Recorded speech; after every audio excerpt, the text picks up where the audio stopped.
This panel will explore the connections between trauma and fragmentation by looking at the way certain films and TV shows express the experience of trauma, including that of being subject to racism and other forms of repression. Bebe Nodjomi will examine the state of Iranian identity through the lens of Jafar Panahi's documentary, This Is Not a Film. Aurore Spiers will explore TV bodies and hyper-embodiment in the films Poltergeist, Willy Wonka and the Chocolate Factory, and Benny's Video. Chigbo Anyaduba, our third panelist, who had planned to present his paper on Steve McQueen's 12 Years a Slave, will not be participating in the conference to protest the Missouri grand jury's decision not to bring criminal charges against the policeman who shot and killed 18-year-old Michael Brown. I will read Chigbo's statement in place of his original paper. The word fragment derives from the Latin fragmentum, meaning a fragment, remnant.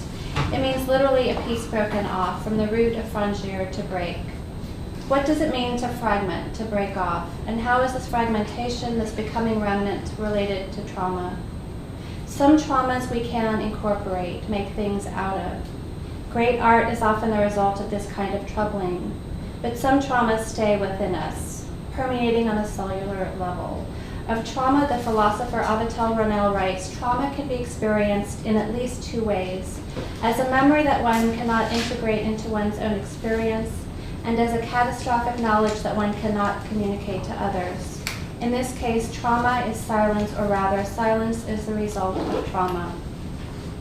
When I was putting this panel together, when I was reading through the different abstracts I received, the proposals presented by the three panelists I ultimately chose stood out to me.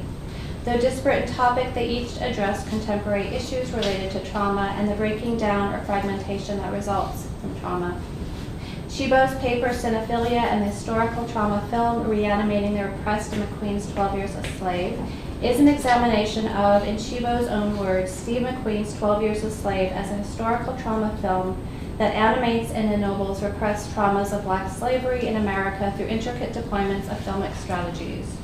Chigbo's withdrawal from the panel has left a void. It was important to me that this void remain a void in order that his absence be fully experienced. So we have two panelists, and then I will be reading Chigbo's statement and a long poem, but there will be a space to represent his withdrawal. So the way the panel will work is I will introduce the panelists, they will present their projects, I will read the statement, and then we'll open up for questions and answers. Aurore Spiers is currently completing her master's degree in film studies at Columbia University. Bebe Nodjomi is a second-year graduate student also in the film studies at Columbia University. And Nancy Princenthal, the panel's faculty advisor, is on the faculty here in the School of Visual Arts Art Criticism and Writing program. She is a contributing editor of Art in America and the author of a forthcoming book on Agnes Martin.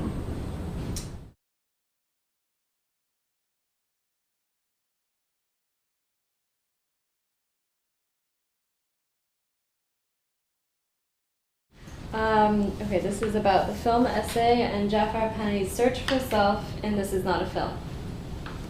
If it is the capacity to choose that allows one to protest his social unfreedom, then what becomes of an individual who chooses to do what he is restrained from doing? How can one identify as a filmmaker when prevented from making films? Just 2 years after the election debacle of 2009, we find Iran's cinema hyper-consciously aware of social anxiety within the state. With Jafar Panahi's This Is Not a Film, we see the true bleak state of art and politics in Iran. A meditation of self-discovery under the hand of oppression, Panahi's film essay attempts to explore what it means to be a filmmaker who cannot create films anymore.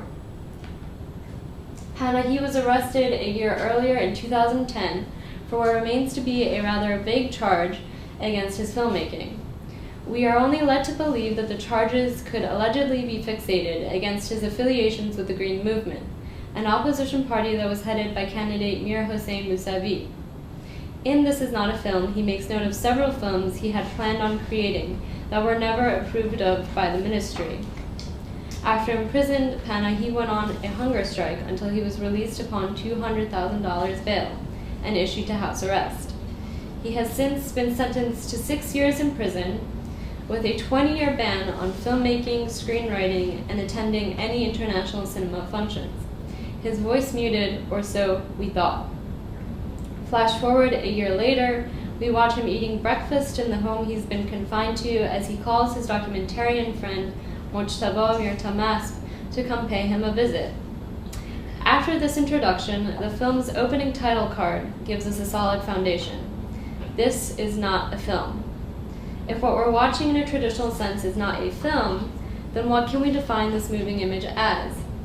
Many critics have dubbed This Is Not a Film simply as a non-film, or have gone on to praise Panahi's political gesture as the culmination of what has developed into a great film, or some have simply left the question of the work's nature unanswered. I want to argue, though, that as this film derives from a combination of what Bill Nichols has coined as a social issue documentary and the personal portrait documentary to form a new type of essay film. We can classify the political documentary as having either a social issue tendency or a personal portrait tendency. And while This Is Not a Film fits into both classes, at the same time, it can't fully be defined by either category.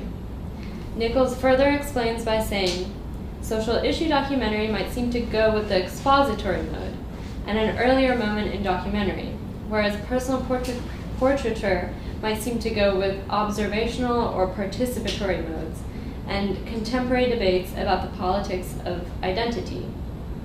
The former might rely on rhetoric and content, while the latter will focus more on style and personal perspective.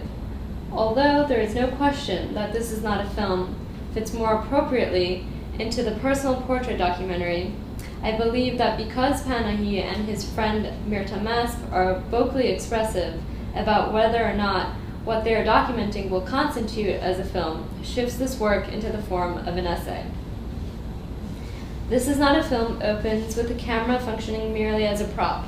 There is no filmmaking involved. His wife left the camera, it's there on the chair, and Panahi simply moves it from one room to another.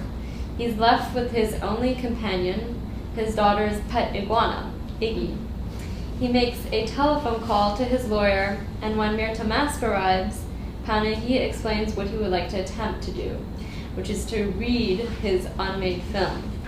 He says he could try to have the audience envision a film by reading and telling his script. Panahi believes the vision of his film could be better conveyed with a mobile camera versus the static shot. As Panahi is searching to find himself in this moment under house arrest, without the ability to partake in filmmaking, he is projecting, as Timothy Corrigan states, an interior self into an exterior instrumental world, taking an expressive self to a public domain as a form of experience that continually tests and undoes the limits and capacities of that self through that experience, demanding both a loss of self and the rethinking and remaking of the self. When Panahi has set his plan for telling his film, he double-checks with his cohort whether or not acting or reading his screenplay will be counted in the assaults. Throughout the film, they are both unsure of whether or not this exercise will actually become anything, let alone a film, and Mirtamasp always expresses his unease with acting and telling as film-related activities that could potentially hurt Panahi in the long run. Of course, Panahi says cut to Mirtamasp at one point, but Mirtamasp keeps filming. Panahi, a little taken aback, asks him why he didn't cut, but his friend responds by reminding him that he's not allowed to direct, that Panahi should read his script, and Mirtamasp will simply follow him. This is Panahi searching on how not to be a director. We can tell it has become something innate and second nature to his being. In talking to the camera, telling, explaining his film, speaking to Mirtamasp about his experience and his circumstance, interacting with his small cast of non-human characters, Iggy, the iguana, and a dog, Mickey, he only stands 2 minutes with, he is, at best, writing or filming an essay. Alexander Estruc believed that the camera had turned into a pen, la camera stylo, or camera pen, According to Struck, it seems that Panahi is making a cinema that will gradually break free from the tyranny of what is visual, from the image for its own sake, from the immediate and concrete demands of narrative, to become a means of writing, just as flexible and subtle as written language. While Panahi's work describes a story of sorts, it is more so what some have called a video diary. It is Panahi's response to the government. It is conveying his frustrations as he tackles his frustrations. He is not directing, but efficiently showing through his camera pen, as Struck says, that direction is no longer a means of illustrating or presenting a scene, but a true act of writing. The filmmaker/author writes with his camera as a writer writes with his pen.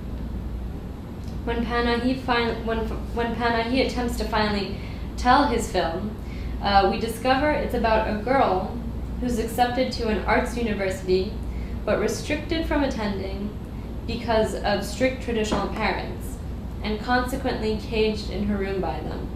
So this sounds kind of similar to someone we know.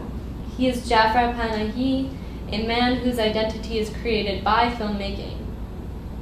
To watch him lie on the floor playing pretend culminates into his loss of selfhood. We find him not only identifying with the female character of his would-be film, but also reflecting upon his past work, particularly Mirror, which stars another young female non-actor who is shown in this clip. He says he's stuck in the same situation Mina had been in, forced into acting as someone she or he is not. While she's supposed to act as if she's lost her way home, she stops, stares into the camera, and yells she knows the real way home, and she doesn't want to act anymore. Panahi, too, wants to stop telling, explaining his story, and become who he knows he is, a filmmaker. Corrigan quotes Georgi Lukács on the nature and form of the essay, saying that the essayist becomes conscious of his own self, must find himself and build something out of himself. If Panahi relates himself to these female characters so profoundly, then could we say that he is being feminized? And as he's lost his ability to make films, with this newly adopted effeminate identity, could we infer that filmmaking or directing brings with it emasculation? I wanted to show you this clip of Panahi in the female form because I think it's good to see what I'm talking about. Do you want me to link? Sure, that would be great. که در باز میشه و اولین بار ما چهره دختر رو میبینیم که موهاشو زده میرود کنار تخت میشینه است دستی به سر و صورت خود میکشد تخت هم که گفتیم اینجاست دیگه بعد چیز میکنه یه خورده دراز میکشه دستش بعد صدای زنگ تلفن میاد میره سراغ تلفنه که اینجاست فرض کن این تلفنه یه چیز گذاشته شده این تلفنه اینجاست و تلفنه هر کار میکنه برمیداره میبینه کسی جواب نمیده گوشی رو زمین میکوبد خود را روی تخت میاندازد در حالی که صورتش به دوشک چسبیده میگرید بعد از چندی برمیگردد مدتی خیره به سقف نگاه میکند. So, yeah, this is also very bad quality because I personally bootlegged it myself off of Netflix. So I apologize for that. I'm sure people are wondering why the subtitles are so crooked, but that's my own fault because I'm not technologically savvy. So I tried. Okay, so this shifting and disembodied self has endangered Panahi's masculinity. And we can see the camera develop as a phallic symbol of assertion. Panahi's fellow house arrestee, Mohammad Rasulov, he was also captured in 2009 in prison like him and put under house arrest. He went on to create a film called Goodbye in 2011, and it's about a female protagonist who plans to leave Iran, where she no longer feels welcomed. Another trend where a male filmmaker banned from creating films has been demasculinized. As we constantly see Panahi filming idly with his iPhone, it is a fellow visitor who later helps him regain his sense of manhood, telling him that the professional camera is over there. Corrigan later goes on to say that essayistic subjectivity refers to an individual's active and assertive consciousness that tests, undoes, or recreates itself through experience, including the experiences of memory, argument, active desire, and reflective thinking. Embedded within the textual action of the film, the essayistic subject becomes the product of changing experimental expressions, rather than simply the producer of expressions. So we see Panahi actively discussing his circumstance, but of course never openly demeaning or speaking ill of the government. He reflects both upon himself and the world around.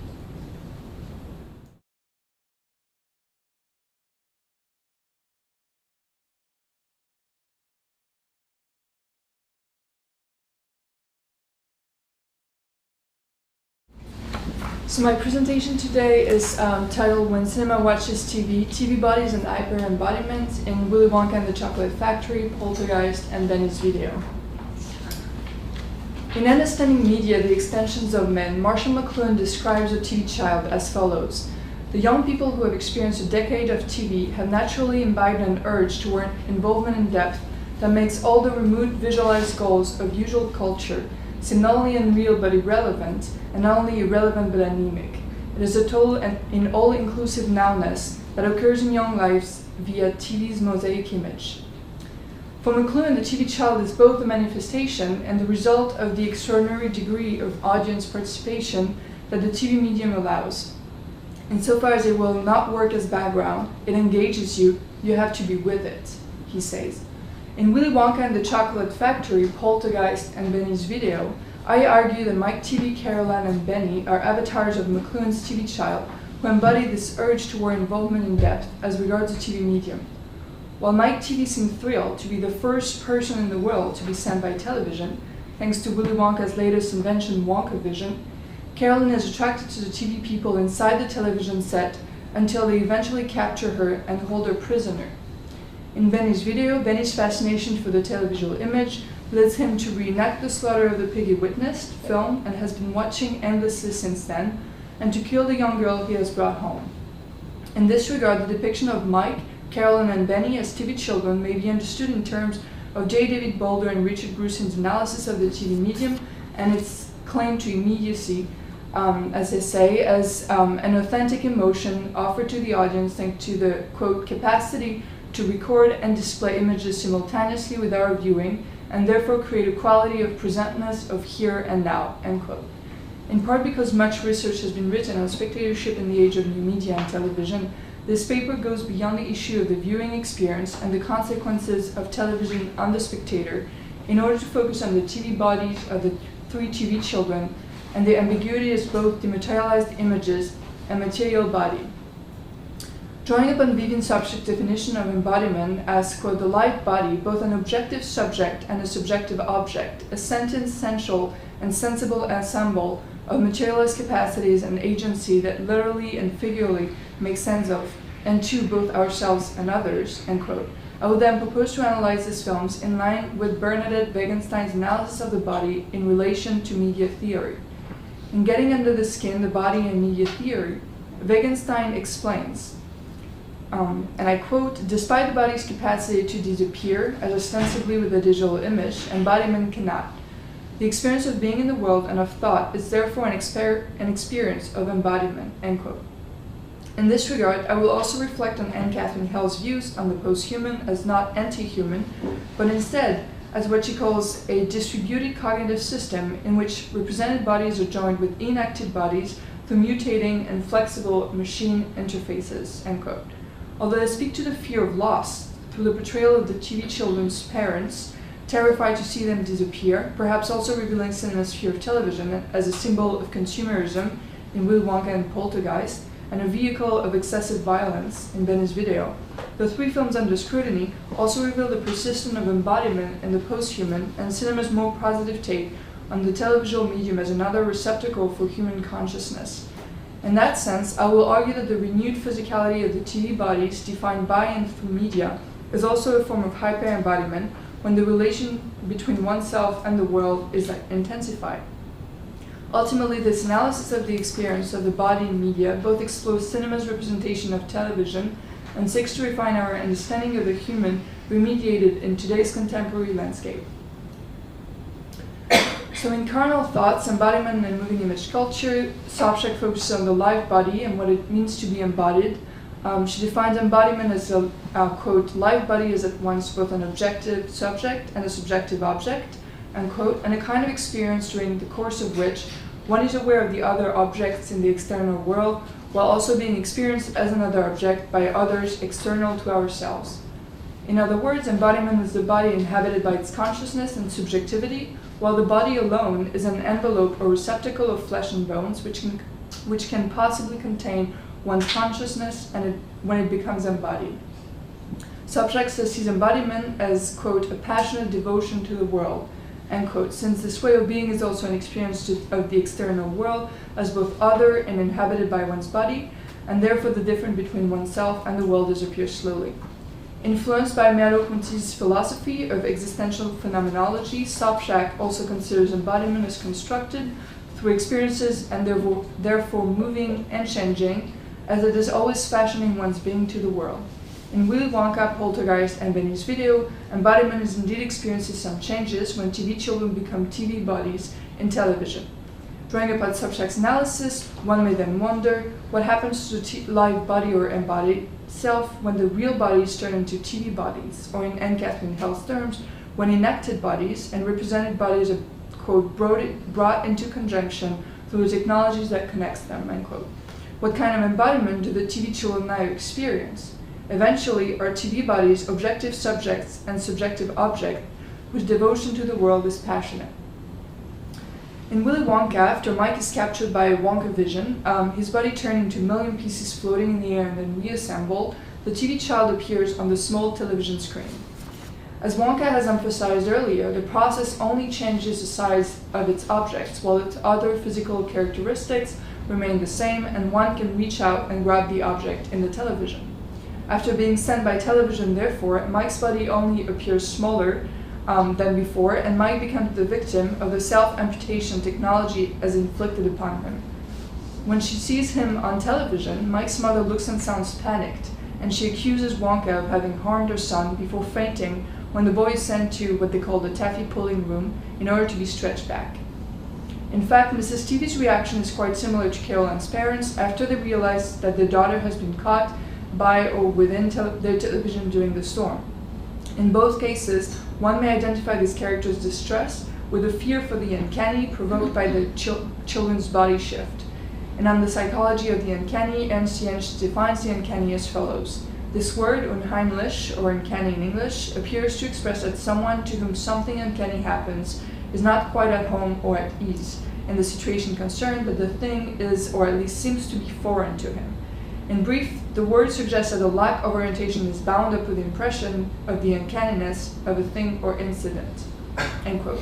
In other words, the uncanny confronts one with the new, foreign, hostile against the old, known, familiar, and it comes from the disruption of the habitual and the lack of immediate intellectual mastery of the new thing.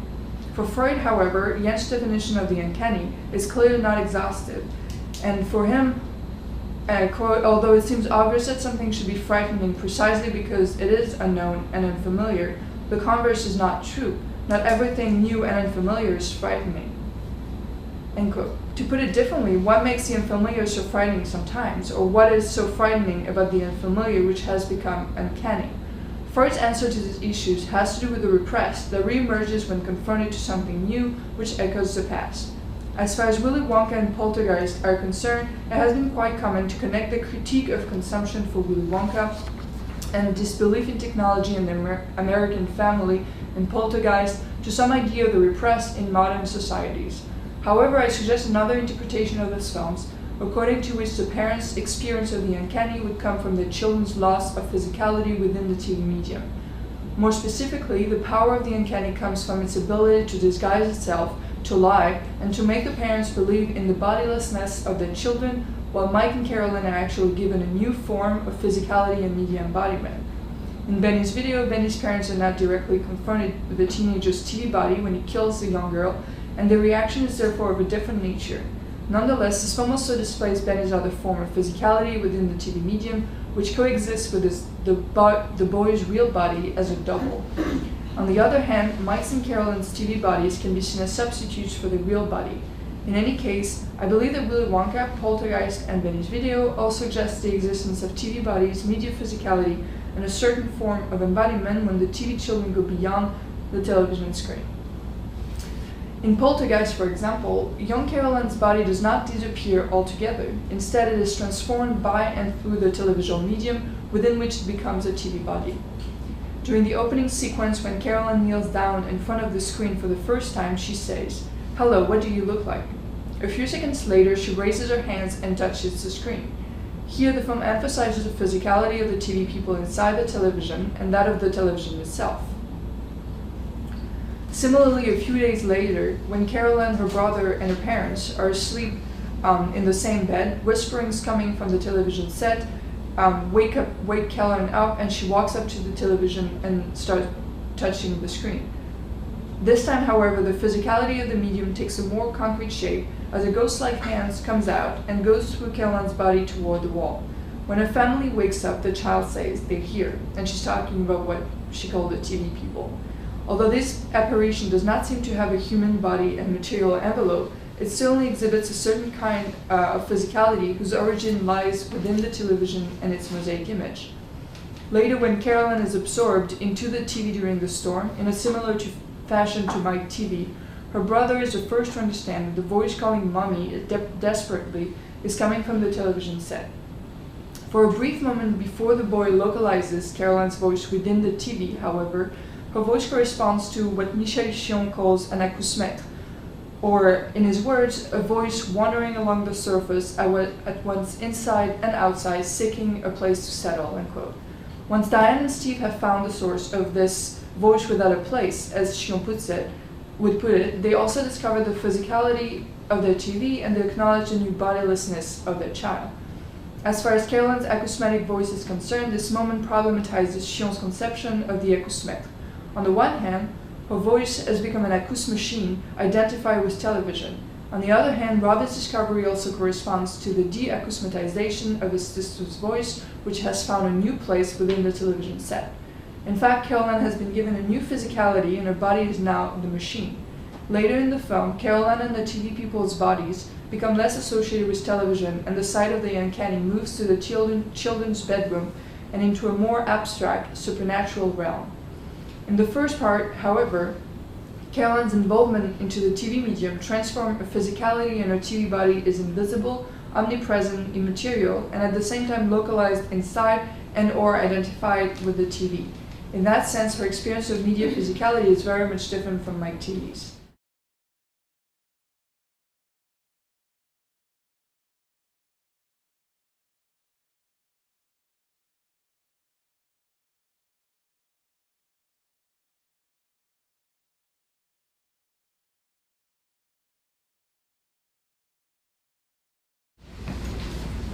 Statement of withdrawal from the Critical Information Conference. I thank the conference organizers for the opportunity given to me to participate in this year's Critical Information Conference organized by the students in the School of Visual Arts program. I write, however, to withdraw my presentation from the conference. I feel deeply upset and disenchanted with the American justice system and wish to use my non-participation at the conference, as well as my refusal to visit the United States for the first time, as a protest to the systematic miscarriage of justice and the indiscriminate killing of people of color by the United States police.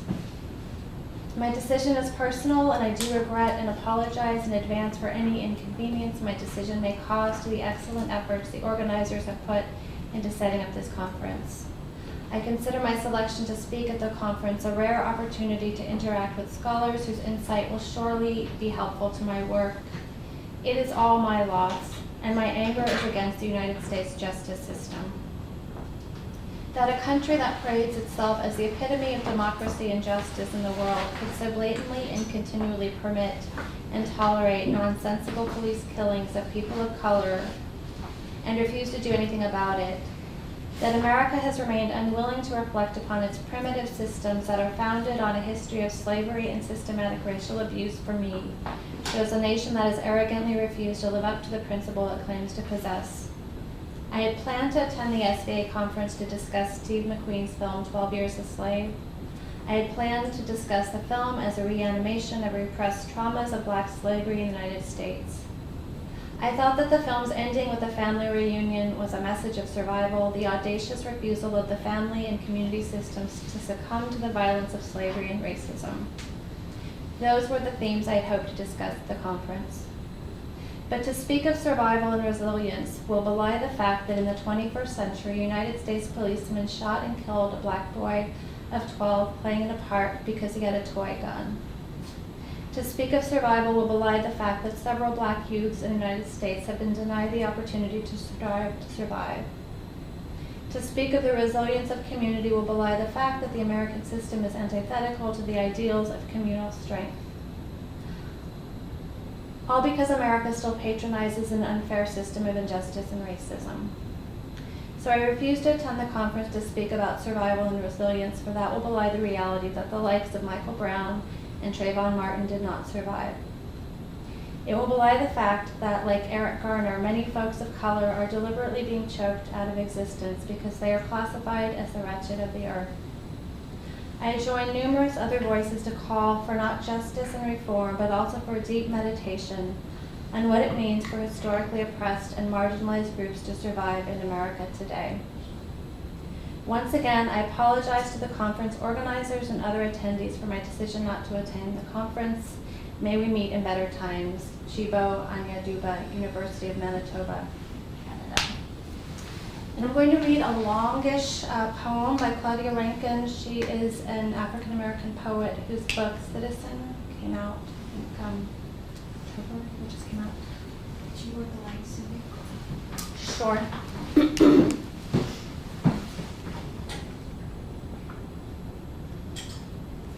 Thank you.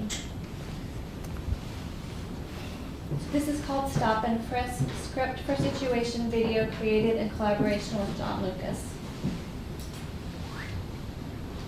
I knew whatever was in front of me was happening, and then the police vehicle came to a screeching halt in front of me like they were setting up a blockade. Everywhere were flashes, a siren sounding, and a stretched out roar. Get on the ground now. Then I just knew. And you are not the guy, and still you fit the description, because there is only one guy who is always the guy fitting the description. I left my client's house knowing I would be pulled over. I knew. I just knew. I opened my briefcase on the passenger seat just so they could see. Yes, officer, rolled around on my tongue, which grew out of a bell that could never ring because this emergency was a tolling I was meant to swallow. In a landscape drawn from an ocean bed, you can't drive yourself sane. So angry you are crying. You can't drive yourself sane. This motion wears a guy out. Our motion is wearing you out, and still you are not that guy. Then flashes a siren, a stretched out roar. And you are not the guy, and still you fit the description, because there is only one guy who is always the guy fitting the description. Get on the ground now. I must have been speeding. No, you weren't speeding. I wasn't speeding. You didn't do anything wrong. Then why are you pulling me over? Why am I pulled over? Put your hands where they can be seen. Put your hands in the air. Put your hands up. Then you are stretched out on the hood, then cuffed. Get on the ground now. Each time it begins in the same way. It doesn't begin the same way. Each time it begins, it's the same. Flashes, a siren, the stretched out roar. Maybe because home was a hood the officer could not afford, not that a reason was needed, I was pulled out of my vehicle a block from my door, handcuffed and pushed into the police vehicle's back seat, the officer's knee pressing into my collarbone, the officer's warm breath vacating a face creased into the smile of its own private joke. Each time it begins in the same way. It doesn't begin the same way. Each time it begins, it's the same. Go ahead, hit me, motherfucker, fled my lips, and the officer did not need to hit me. The officer did not need anything from me except the look on my face on the drive across town. You can't drive yourself sane. You are not insane. Our motion is wearing you out. You are not the guy. This is what it looks like. You know this is wrong. This is not what it looks like. You need to be quiet. This is wrong. You need to close your mouth now. This is what it looks like. Why are you talking if you haven't done anything wrong? And you are not the guy and still you fit the description because there is only one guy who is always a guy fitting the description. In a landscape drawn from an ocean bed, you can't drive yourself sane. So angry you can't drive yourself sane. The charge the officer decided on was exhibition of speed. I was told after the fingerprinting to stand naked. I stood naked. It was only then I was instructed to dress, to leave, to walk all those miles back home. And still you are not the guy, and still you fit the description because there is only one guy who is always the guy fitting the description.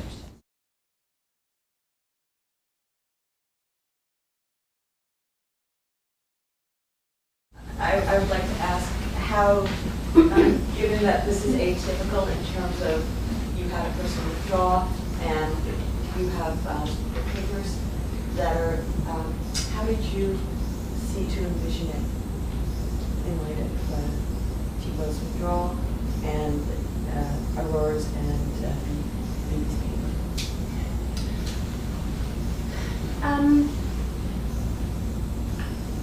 You know, the funny thing is it didn't change. You know, in the beginning, like I said in the beginning, I had seen this panel. It seemed very fluid because it was about trauma and fragmentation, the different ways that people experience trauma and how it results in fragmentation. And then when Chigbo pulled out, I didn't quite know what to do.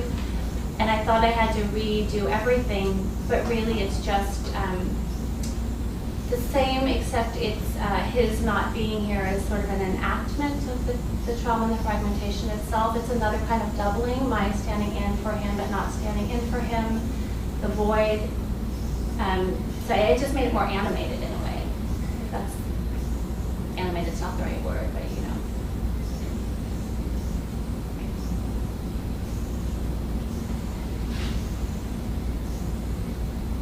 Do you want to leave the questions for the panelists, or?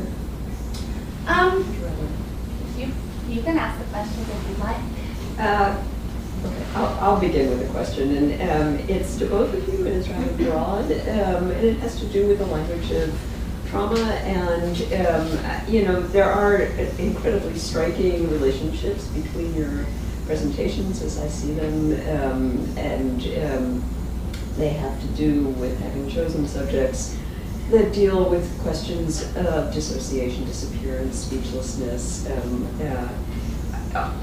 all of which comes into the language of trauma, and I'm sure that's why these papers were chosen, the experience of trauma. But I'm curious if it was a surprise for either one of you to find yourself, you know, having these presentations made under that aegis, under the, you know, under the rubric of this is what we're talking about. We're talking about, especially I'm thinking, you know, to start from Willy Wonka and the Chocolate Factory and then wind up in a discussion of trauma. Did that require any rethinking for either one of you? I guess, yeah, we discussed it a little bit beforehand, really, how did we end up on the same bench? So it was a little bit odd, but I guess see why now. So definitely. Actually, my paper was also submitted for a documentary class, but I did another version of it, and I referred to the TV, and I submitted it as the same assignment that we had to do together, so I could see probably how there was overlap. Yeah, no, I think it was interesting to listen to his paper on how to exist as a filmmaker when you can't make a film, and he becomes like this almost actor just featured on film. I think that it's interesting in terms of embodiment. I think that resonates with, well, in an obviously very different way with what I was talking about a little bit. It's actually through the TV that he watches his own past work, his own films. So that's another way, I guess, it definitely relates to Aurore's presentation.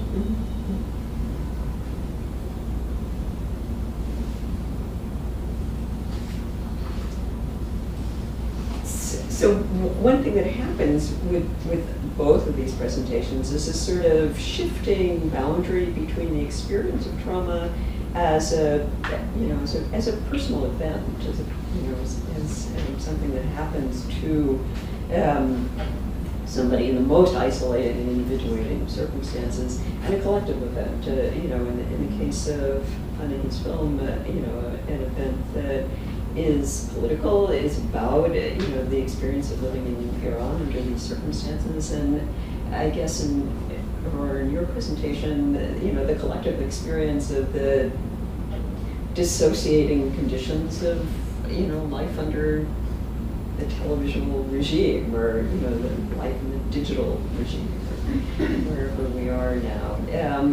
Do you find yourselves rethinking those boundaries between collective and personal experience, or is that not relevant to either one I don't know. I didn't really think about it this way. I know that's something that I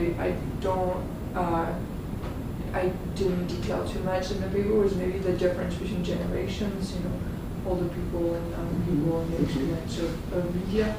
I think that's something that I was maybe more something that I had in mind for this paper. There is that very interesting sort of horror expressed by the parents when their kids are sucked into, into one television after another. I can relate to that. That generation, of course, there's a time span involved here, so we're not talking about present and past in any clean, linear way. Is that something that you would develop further if you? I think also, these films are very different. Obviously, Poltergeist is a horror film, and Ben's video is the work of maybe, someone who's considered as an auteur, so that's very different. But I think it would be also interesting to include more contemporary examples of films and how they portray television, or because now, obviously the difference between cinema and television is kind of disappearing a little bit, but with media in general, that would be interesting. Where would you take it in terms of contemporary examples? The example that comes to my mind is maybe, I don't know if you guys saw it, but Nightcrawler recently. With Jake Gyllenhaal. It was interesting because Jake Gyllenhaal is playing this photographer who wants to have his photographer and I guess camera guy, and he wants to take videos of arrests and even murder sometimes on the street, and he thinks it's real only when he sees that on TV, and he says a few times throughout the film, it's crazy how real it looks when it's on TV. And at some point also there's a guy on TV and he's addressing him directly, thinking that he's going to be able to communicate with that guy, but obviously he's just a guy on TV. And so I think that could be an example that could be very interesting. Yeah, that's very similar. I was thinking maybe computers too, but I don't know any film references, but I guess maybe that's another generational shift. In terms of film essay or Jafar Panahi, this is not a film, I guess, the question between the personal and the collective. The problem is that, I mean, I kind of addressed it in the paper, but the film itself is banned in Iran, so it's not necessarily open for viewing for an Iranian public. So what does a personal political statement mean if this type of a film is not necessarily even in wide release here? Like, you can only catch it at the Film Forum for like 10 days or something. So like, how many people are actually seeing it and then when it leaves theaters, like, I mean, that's its lifespan, sort of. So I don't know. It's a greater question in saying, like, who is its intended audience, and what can its intended audience do in response?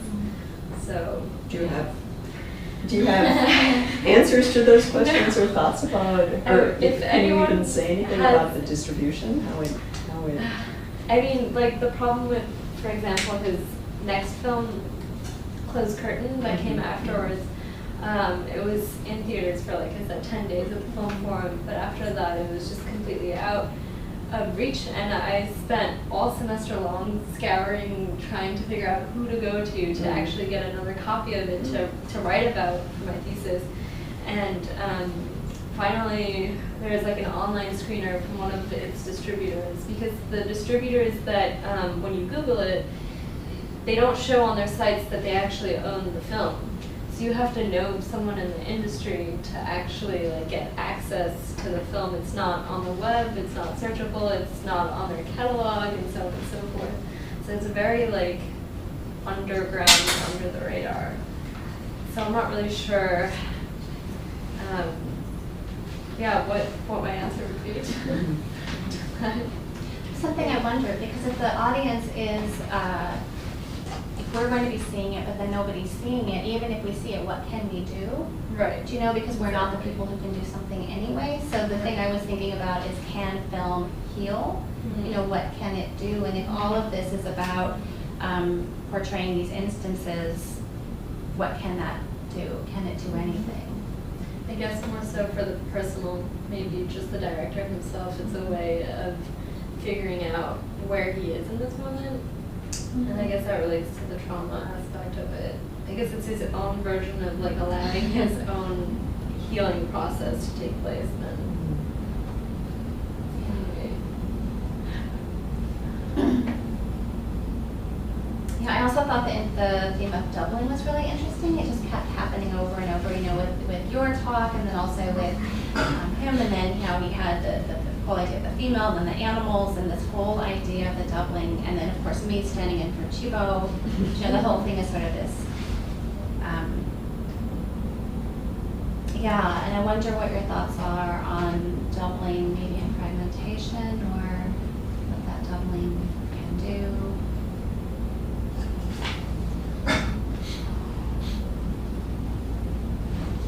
I think there's also this question of narcissism that's comes very often, you know, when we discuss people on YouTube, or like all the videos that we make of ourselves and put on Facebook or stuff like that. I think it has to do with that also. And I find this question really interesting, and that doesn't really answer. I just think that it's something also that narcissism goes with the idea of double, and also for Definitely. Yeah, narcissism is a good response to that, because he's referring to a point where he was in power. So, yeah, I guess when he's doubling this himself, maybe he feels powerless, and then when he's referring to his own work, he's trying to regain that power, I suppose. I don't know how power relations would necessarily fit into place here. With your films. Yeah, is that potential?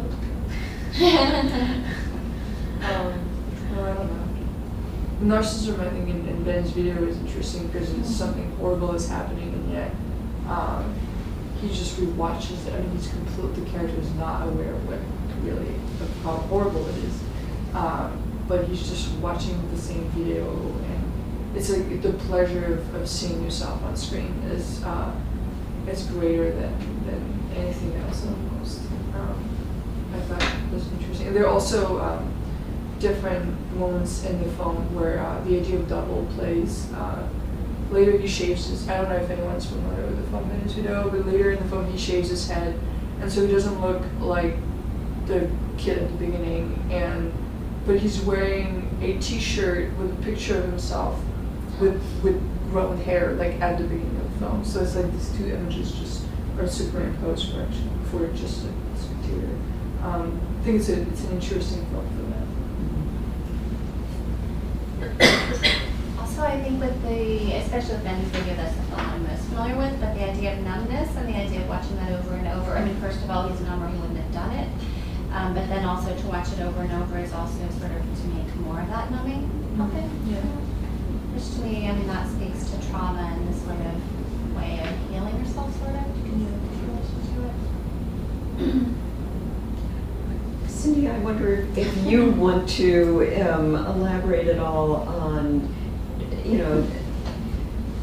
the sort of elephant in the room, the Chigbo's decision not to be here. I'm thinking even and possibly at a stretch about the relationship between filmed and televised imagery in both the events that he's protesting. For instance, the fact that we have videos of Alex Garner's death by choking, and that seemed not to have convinced the jury that there was reason to indict. Have we reached a point where physical presence, as a physical presence of someone voicing protest, or filmed and televised presence is counterproductive? Is it, is the only way we can speak by withdrawal? No, I mean, it's funny, I've been sort of trying to be very careful because I don't want to stand in, but now that you asked the question. I mean, so the interesting thing is with the Eric Garner film is we can watch on video this man being choked to death and say 11 times, I can't breathe, and it doesn't matter. And Bill de Blasio, has come out and said, we need to have video cams on the police. Doesn't matter. And in fact, the man who did the filming, he's the one who got in trouble for doing the filming. So it's pretty nuts, and there's that, and so then the question is, even if we see it, does it matter? And that really, to me, is interesting because it does play into your two presentations too, because we have the proof. It's available. There's even a second video where you can see, and this is like Michael Brown, you can see his body laying on the ground, and the EMT and the police come, and they do nothing. They do nothing. And Michael Brown was on the ground, I think, for 4 hours. I might be wrong, but he was on the ground, and nobody did anything. Have the footage. And I mean, now there are protests, in the last 3 days here in New York. But does it matter, and what does it take? And it makes me think too about the numbing, and that thing you were actually saying before is, can we tell the difference?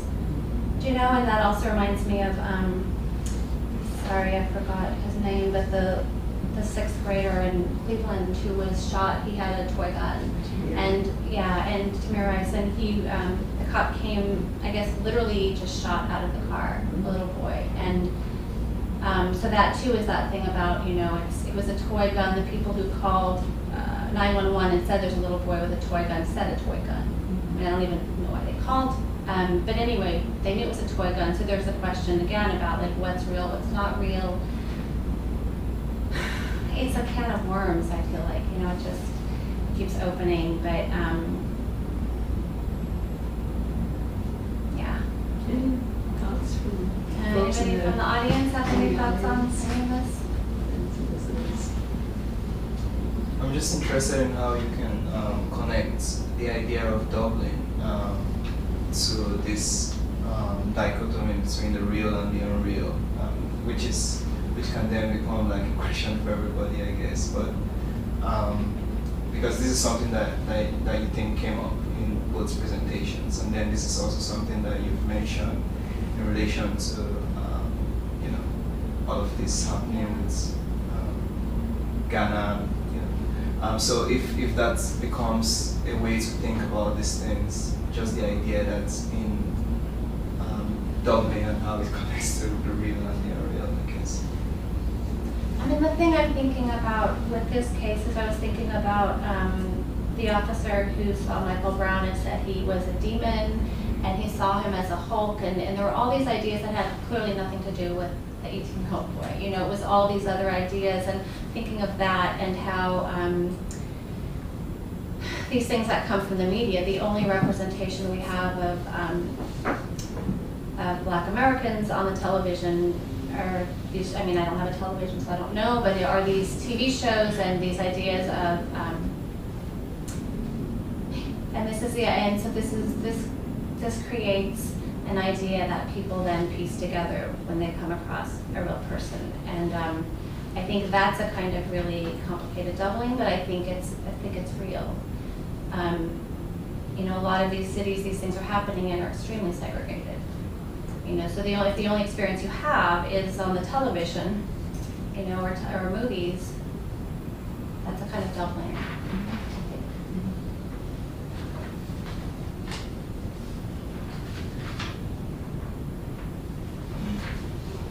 Which, you know, I think some of these questions sort of bring us back to a question, Cynthia, that you asked, and that maybe in this context applies most to the Panahi film. What can these various films, including 12 Years a Slave, do?